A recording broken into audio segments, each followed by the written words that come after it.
नमस्कार मित्रों, यूनिवर्सल शाळा आयोजित ऑनलाइन शिक्षण में आप सौનું हार्दिक स्वागत है। मित्रों, આપણે ધોરણ 8ની અંદર સ્વાધ્યાય નંબર 10 ઘનાકારોના પ્રત્યક્ષીકરણની ચર્ચા કરી રહ્યા હતા। ગઈકાલના લેક્ચરમાં આપણે સ્વાધ્યાય 10.3ના દાખલા નંબર 1 થી 4 સુધીનો અભ્યાસ કર્યો। તો ચાલો આજે શરૂ કરીએ સ્વાધ્યાય 10.3 दाखला नंबर 5 थी आगळना दाखलाओनी शरूआत करिए। प्रश्न नंबर 5 है, शू चोरस प्रिज्म ए समघन जेवो ज होय छे समजावो। सामान्य रीते प्रिज्म एटले आपणे एवुं मानीए छीए के जेनुं तळियुं अने मथाळुं एक समान आकारनुं होय, एवी आकृतिने आपणे प्रिज्म कहीए छीए। चोरस प्रिज्म ए समघन जेवो ज होय छे। समघन एटले के जेनी बधी बाजुओ 6 फलक एक समान होय एवी आकृति ने समघन कहेवामां आवे छे। तो के मानो के आपणे एक आकृति दोरीए,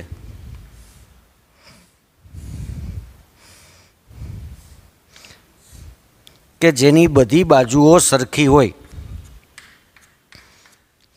आवी जे आकृति छे ए आकृति ने आपणे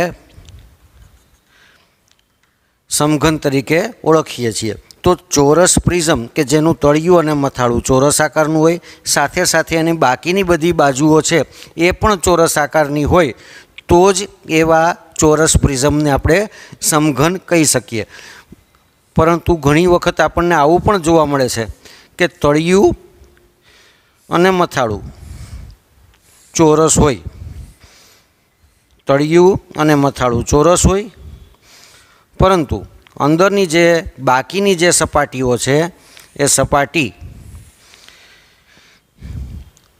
चोरसनी जे बाजू छे एना करता लांबी होय छे। तो चोरस प्रिज्મને दर वखते आपणे समघन कही सकीए नहीं। तो आपणो जवाब आवशे ना। चोरस प्रिज्म दर वखते समघन जेवो न होई शके।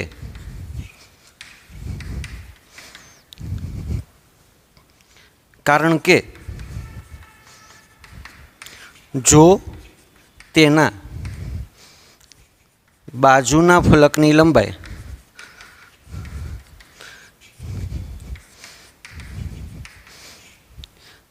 वधारे होय तो ते आपने लंबघन पण होई शके। तो आ हतो आपणो प्रश्न नंबर 5 के चोरस प्रिज्म एने समघन जेवो छे एवुं कही शकाय। तो जो एनी बधी बाजुओ एक समान होय तो एने समघन कही शकाय, परंतु दर वखते एवुं जरूरी नथी। एना बाजुना फलकनी जो लंबाई सामान्य रीते चोरसनी जे पायानी लंबाई छे एना करता वधारे होय तो ए आकार आखे आखो लंबघन थई जशे। तो दर वखते चोरस प्रिज्म ए समघन होई शके नहीं। प्रश्न नंबर 6, युलरनुं सूत्र नीचेना घनाकारो माटे चकासो।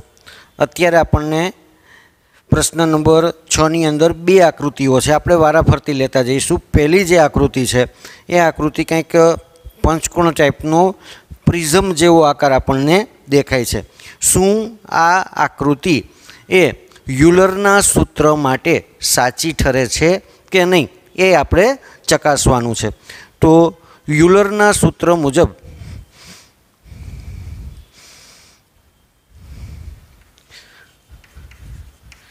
आकृति 1 माटे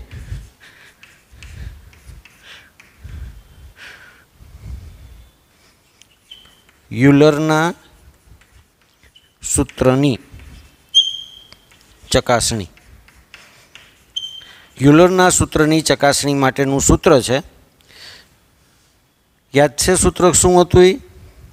तो के F + V - E बराबर 2। बराबरनी डाबी बाजू है F + V - E बराबर 2। હવે આ એફ, વી અને ઈ માટેની આપણે કિંમતો મેળવીએ. તો સૌથી પહેલાં ફેસ એટલે કે સપાટીની વાત કરીએ તો આ 1, 2, 3,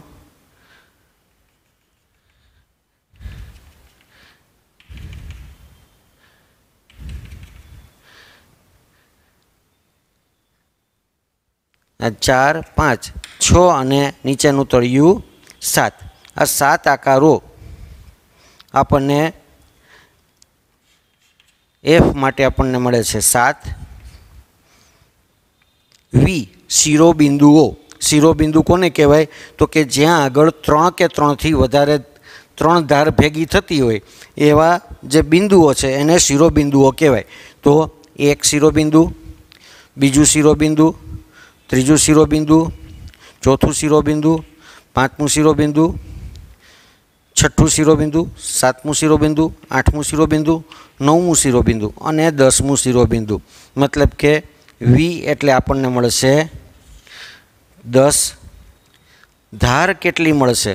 તો ધાર 1, 2, 3, 4, 5, 6, 7, 8, 9, 10, 11, 12, 13, 14 અને 15.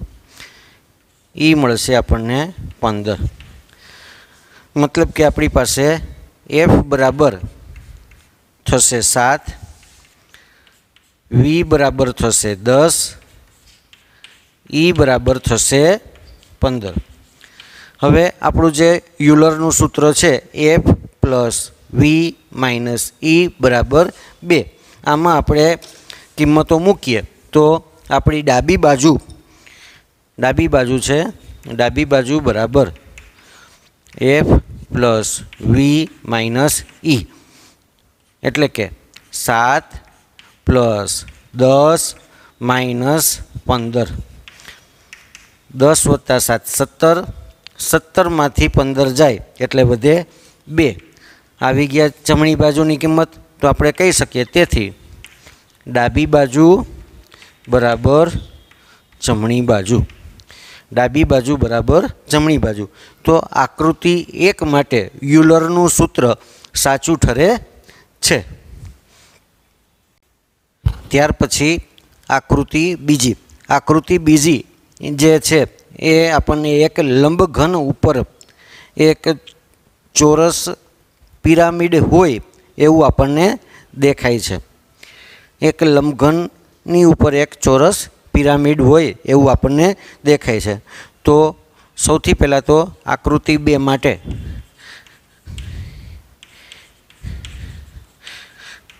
આપણે યુલરના સૂત્રની ચકાસણી કરીએ. યુલરના સૂત્રની ચકાસણી માટે આપણું સૂત્ર જે છે એફ પ્લસ વી માઇનસ ઈ બરાબર 2. અથવા તો આપણી પાસે બીજું એક સૂત્ર છે એફ પ્લસ વી બરાબર 2 પ્લસ ઈ. આ બંને સૂત્રમાંથી ગમે તે સૂત્રને આપણે લખી શકીએ. સૌથી પહેલાં તો આપણે મેળવવા પડશે એના ફલક મતલબ કે ફેસિસ. એફ જે છે એની કિંમતો મેળવવાની થાય. એફ એટલે શું થશે? તો કે આકૃતિની જે સમતલ સપાટીઓ છે એની વાત કરીએ તો આ 1, આ બીજું, આ પાછળની સાઈડની જે આકૃતિ છે એ 3, આ 4. સાથે સાથે નીચેનું જે છે એ તળિયું 5મું. આ એક ત્રિકોણ 6, આ બીજો ત્રિકોણ 7, આ ત્રીજો ત્રિકોણ 8 અને આ ચોથો ત્રિકોણ 9. મતલબ કે એફ થશે 9.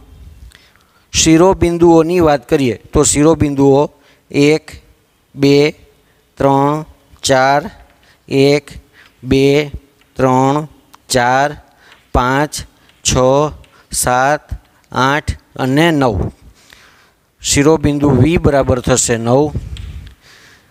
ધારની વાત કરીએ, ધાર ઈ બરાબર તો 1 ધાર, 2 ધાર, 3 ધાર, 4 ધાર, 5 6 7 8 9 10 11 12 13 14 15 અને 16 એ બરાબર થશે 16।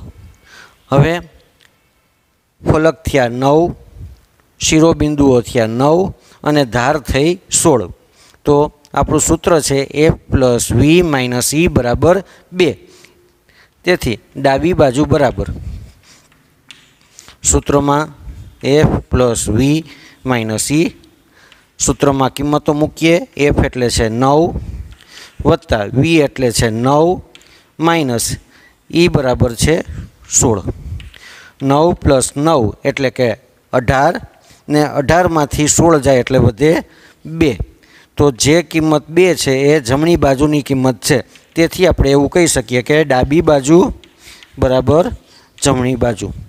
તો અહીંયા જે અત્યારે આપેલી આકૃતિ છે, આ આકૃતિ પણ યુલરના સૂત્ર મુજબ સાચી ઠરે છે। ફરીથી પ્રશ્ન નંબર 6માં આકૃતિ બીજી, લંબઘન એની ઉપર એક પિરામિડ છે।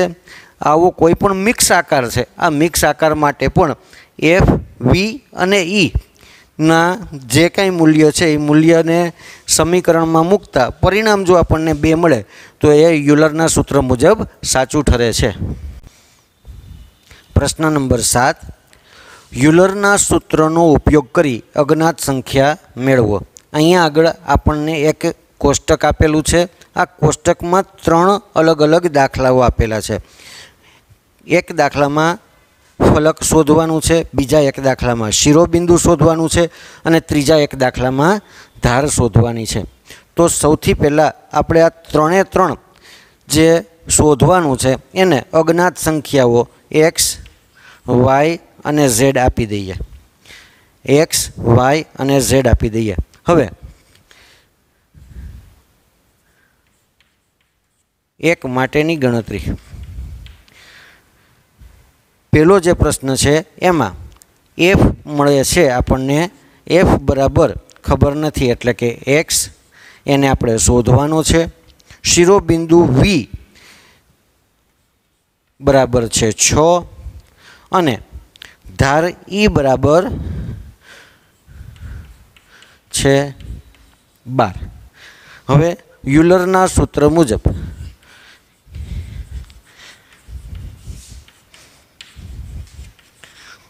શું કીધું છે યુલરે? તો કે ફલક પ્લસ શિરોબિંદુ માઇનસ ધાર બરાબર 2, મતલબ કે એફ પ્લસ વી માઇનસ ઈ બરાબર 2।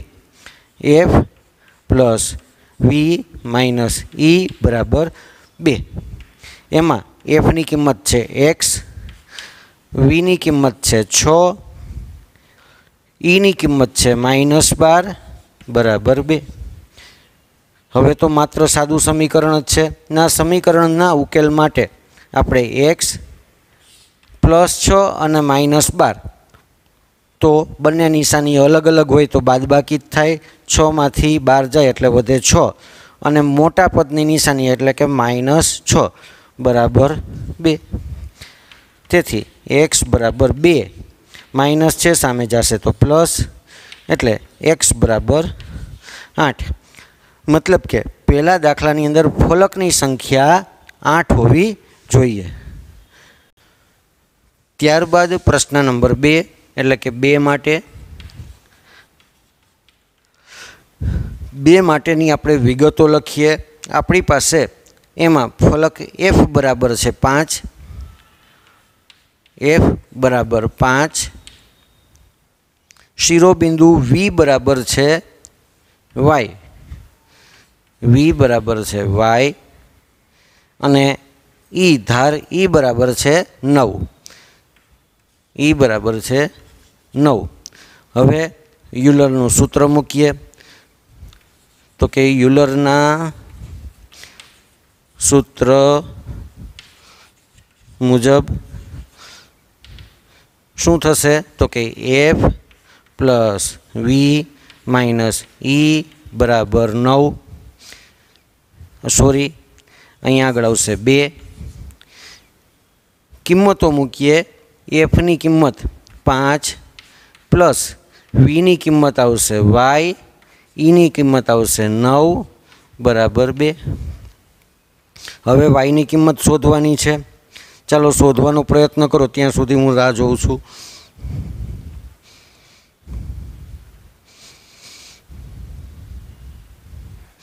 ओके, शुरू करिए आपणे फरी पाछुं। वाय +5 -9, 5 અને 9 બંનેમાં મોટા છે। 9 એની નિશાની માઇનસ છે, 5ની પ્લસ છે। બંને નિશાની અલગ અલગ હોય તો બાદબાકી થાય। 9માંથી 5 જાય એટલે વધે 4, પરંતુ મોટા પદની નિશાની માઇનસ એટલે -4 બરાબર 2। હવે -4 છે સામે જશે તો પ્લસ, તેથી y બરાબર 2 + 4, તેથી y બરાબર 6। તો અત્યારે દાખલા નંબર 2 માં શિરોબિંદુઓની સંખ્યા મળશે આપણને 6। પ્રશ્ન નંબર 3 માટે ફલક f એની કિંમત છે 20, એટલે કે f બરાબર 20। શિરોબિંદુ v એની કિંમત છે 12, vની કિંમત છે 12। ધાર e એની કિંમત છે આપણને ખબર નથી, એટલે કે e બરાબર આપણે ધારેલા છે z। હવે યુલરના સૂત્ર મુજબ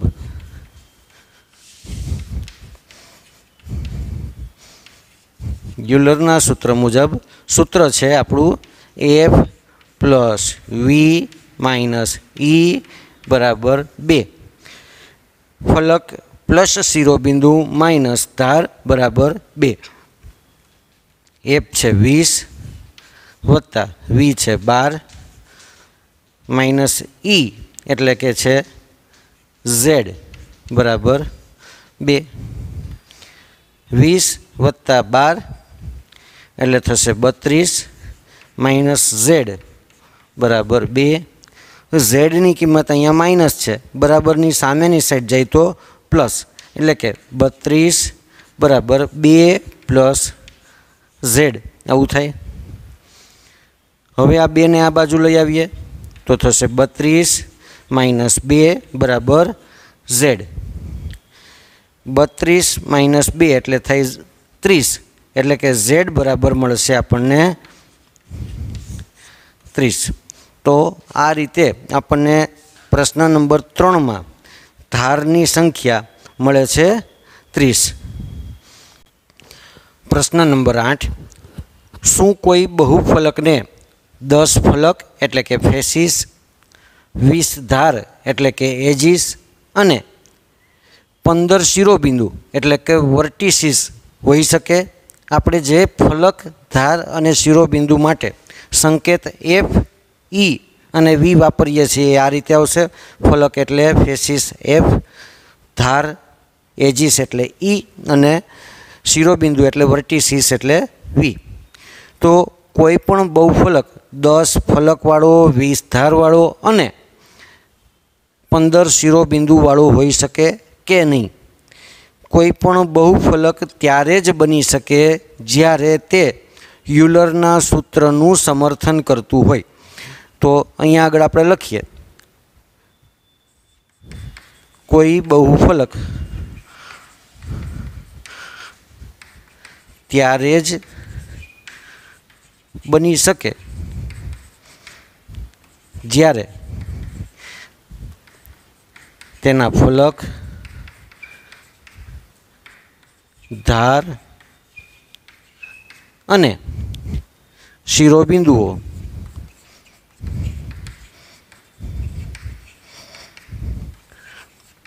યુલરના સૂત્રને સાચું બનાવતા હોય।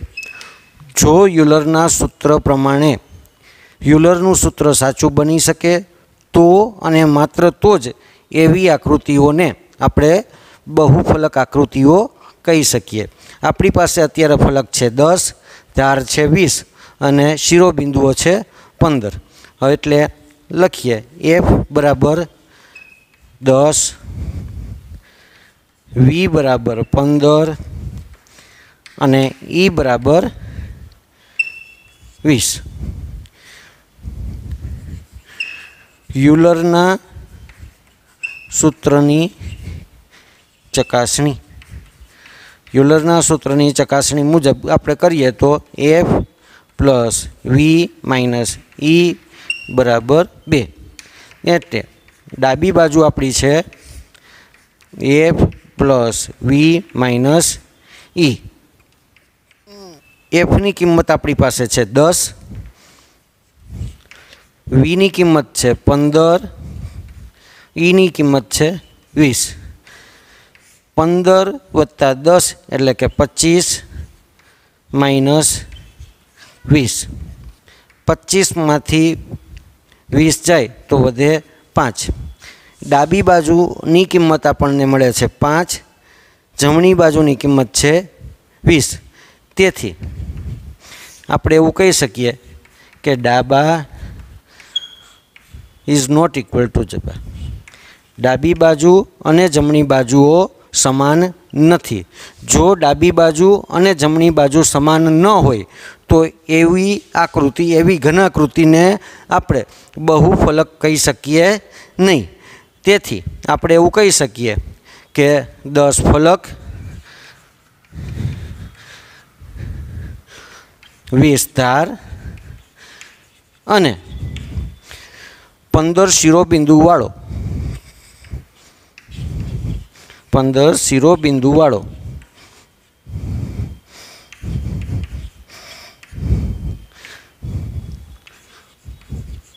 બહુફલક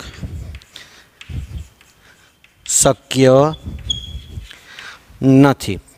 ફરીથી 10 ફલક, 20 ધાર અને 15 શિરોબિંદુવાળો બહુફલક શક્ય નથી. એટલા માટે શક્ય નથી કારણ કે આપણને જે ફલક, ધાર અને શિરોબિંદુની સંખ્યા આપેલી છે, આ ફલક, ધાર અને શિરોબિંદુની સંખ્યાઓ જો યુલરના સૂત્રને સાચું બનાવતા હોય તો અને માત્ર તો જ આપેલી જે કંઈ ઘનાકૃતિ છે એ ઘનાકૃતિને આપણે બહુફલક આકૃતિઓ કહી શકીએ. કેટલાક અગત્યના MCQની આપણે ચર્ચા કરીએ. પહેલો MCQ છે, ખાલી જગ્યાના તળિયાનો આકાર વર્તુળ હોય છે. અહીંયા આગળ આપણને 4 વિકલ્પ આપેલા છે. 4 વિકલ્પમાંથી યોગ્ય વિકલ્પને પસંદ કરવાનું છે. રમવાનો પાસો, તો કે એનો તળિયાનો આકાર ચોરસ હોય છે. ત્રિકોણ છે તો એને તો તળિયું હોતું જ નથી. શંકુ, શંકુના તળિયાનો આકાર વર્તુળાકાર હોય છે અને કંપાસ બોક્સના તળિયાનો આકાર લંબચોરસ હોય છે. તો ખાલી જગ્યાનો તળિયાનો આકાર વર્તુળ હોય છે તો જવાબ આવશે આપણો શંકુ. ત્યાર પછી બીજો MCQ છે, ખાલી જગ્યા બિંદુ સ્વરૂપે હોય છે. બિંદુ સ્વરૂપે શું હોય? ફલક, તો કે એક સપાટી છે એટલે શક્ય નથી. ધાર, તો કે જે જગ્યાએ 2 ફલક ભેગા થાય છે એ કિનારીને આપણે ધાર તરીકે ઓળખીએ છીએ તો એ પણ બિંદુ સ્વરૂપે હોતું નથી. શિરોબિંદુ, તો કે જે જગ્યાએ 3 ફલક, 3 ધાર ભેગી થતી હોય એવા બિંદુને આપણે શિરોબિંદુ કહીએ છીએ. અને ચોથું છે આપેલા તમામ. પહેલું અને બીજું ખોટું છે એટલે આપેલા તમામ આવશે નહીં. તો આપણો જે જવાબ છે એ જવાબ થશે શિરોબિંદુ.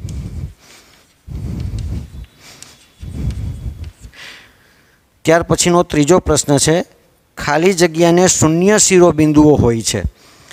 એવી કઈ આકૃતિ છે કે જેને શિરોબિંદુ હોતા જ નથી? સામાન્ય રીતે દરેક ઘનાકૃતિને શિરોબિંદુઓ હોય છે, પરંતુ શંકુ, તો શંકુને આપણે એક શિરોબિંદુ, જે ટોપીની વાત કરીએ આપણે, જોકરની ટોપી કે બર્થડે કેપ જે હોય છે એમાં ઉપર એક પોઈન્ટ હોય તો એ શિરોબિંદુ થઈ ગયું. ગોળો, જે દડાની વાત કરીએ આપણે તો દડાને કોઈ એવું ચોક્કસ બિંદુ હોતું નથી. સમઘન, તો સમઘનની અંદર એ ઘણી બધી ધાર ભેગી થઈ અને ત્યાં આગળ શિરોબિંદુ બનાવે છે અને એક પણ નહીં.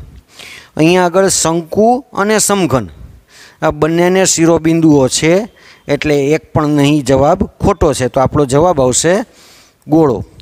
ગોળાને શૂન્ય શિરોબિંદુઓ હોય છે, ગોળાને કોઈ શિરોબિંદુ હોતું નથી। ચોથું છે પ્રિઝમના પાયાની બાજુઓની સંખ્યા વધારતા જઈએ તેમ તેનો આકાર ખાલી જગ્યા જેવો બને છે। આપણે ગઈકાલના લેક્ચરમાં જ ચર્ચા થઈ હતી કે પ્રિઝમ અને નળાકાર વચ્ચે શું સામ્ય છે, તો કે પ્રિઝમ અને નળાકાર બંનેના તળિયા અને મથાળા સમાન હોય છે અને પ્રિઝમની અંદર બાકીના જે બધા ફલક છે એ સમાન હોય, જ્યારે નળાકારમાં બાકીનું જે ફલક છે એ વક્ર સપાટી હોય છે। તો પ્રિઝમમાં જેમ જેમ આપણે પાયાની બાજુઓની સંખ્યા વધારીએ એમ એ નળાકારની નજીક પહોંચતો જાય છે, એટલે આપણો જે જવાબ આવશે એ નળાકાર જેવો બને છે। ત્યાર પછીનું પાંચમું, ખાલી જગ્યામાં પાયા સિવાયના ફલકો એક જ શિરોબિંદુમાં મળે છે। સામાન્ય રીતે આપણે જે કંઈ શિરોબિંદુઓની વાત કરીએ એ શિરોબિંદુઓ જે જગ્યાએ આપણને બે ફલક અને 3 ધાર ભેગી થતી હોય એવી જગ્યાએ આપણને શિરોબિંદુ મળે। અને આપણે વાત કરવાની છે અત્યારે માત્ર એક જ શિરોબિંદુની। તો પ્રિઝમમાં આપણને ઘણા બધા શિરોબિંદુઓ મળે છે। પિરામિડના બધા ફલકો ધીમે ધીમે સંકળાય અને ઉપરની તરફ વધે અને એક બિંદુ સ્વરૂપે ફેરવાઈ જાય છે। તો અત્યારે આપણી પાસે એક જવાબ છે પિરામિડ। સમઘન, તો સમઘનની અંદર નીચે 4 બિંદુઓ આવે, ઉપરે 4 બિંદુઓ આવે, તો સમઘનમાં પણ ઘણા બધા શિરોબિંદુઓ છે। સાથે સાથે સમઘન છે તો એની સાઈડની જે સપાટીઓ છે એ સપાટી આખી સમતલાકારની હોય છે, સમાંતર બાજુ ચતુષ્કોણ પ્રકારની છે, એટલે આ પણ ખોટું છે। સમઘન અને લંબઘન બે સમઘનને ભેગા કરો અને જે આકૃતિ બને એ થઈ જાય લંબઘન। તો લંબઘનમાં પણ શિરોબિંદુઓ એક જગ્યાએ ભેગા થતા નથી, કારણ કે એની બાકીની જે બાજુઓની સપાટી છે એ સપાટી હંમેશા સમાંતર બાજુ ચતુષ્કોણ હોય છે। તો આપણો જે જવાબ છે એ છે પિરામિડ। પિરામિડમાં પાયા સિવાયના બાકીના બધા બિંદુઓ એક જ શિરોબિંદુમાં ભેગા થઈ જાય છે। તો આ હતા થોડાક કંઈક અગત્યના MCQ। આ સિવાય આપણે જે કાંઈ ચર્ચાઓ થઈ છે એ દરેકના MCQ હોઈ શકે। આપણે માત્ર આ ઉદાહરણ તરીકે અત્યારે 5 MCQની આપણે ચર્ચા કરી। જરૂરી નથી કે આ 5 MCQ એ જ ખરેખર પરીક્ષામાં પૂછાય એવા MCQ હોય, આના સિવાય ઘણા બધા હોઈ શકે। દાખલા તરીકે યુલરનું સૂત્ર નીચેનામાંથી ક્યુ સાચું છે એવું પણ MCQ હોઈ શકે। ફલક, ધાર અને શિરોબિંદુઓની સંખ્યા આપે અને એવું કહેવામાં આવે કે આપેલી આકૃતિ એ બહુફલક બની શકે કે નહીં, તો એવો પણ MCQ હોઈ શકે। તો જે કંઈ MCQ કે ટૂંકા પ્રશ્ન છે એના માટે આપણે જે કંઈ ચર્ચાઓ થઈ છે એ ચર્ચાઓને ધ્યાનમાં તો લેવાની જ છે। અત્યારે જે MCQ હતા માત્ર થોડાક અગત્યના, થોડાક સમજવા પડે એવા પ્રકારના MCQ લીધા। તો આ રીતે મિત્રો આપણે ધોરણ 8નું સેમેસ્ટર 2નું પહેલું ચેપ્ટર સ્વાધ્યાય નંબર 10 ઘનાકારોનું પ્રત્યક્ષીકરણ અહીંયા આગળ પૂર્ણ જાહેર કરીએ છીએ। હવે જ્યારે નેક્સ્ટ લેક્ચરમાં મળશું ત્યારે ફરી પાછા નવા સ્વાધ્યાય, નવી કંઈક ગણિતની અવિનવી વાતો સાથે ભેગા મળશું। ત્યાં સુધી આપ સૌનો આભાર।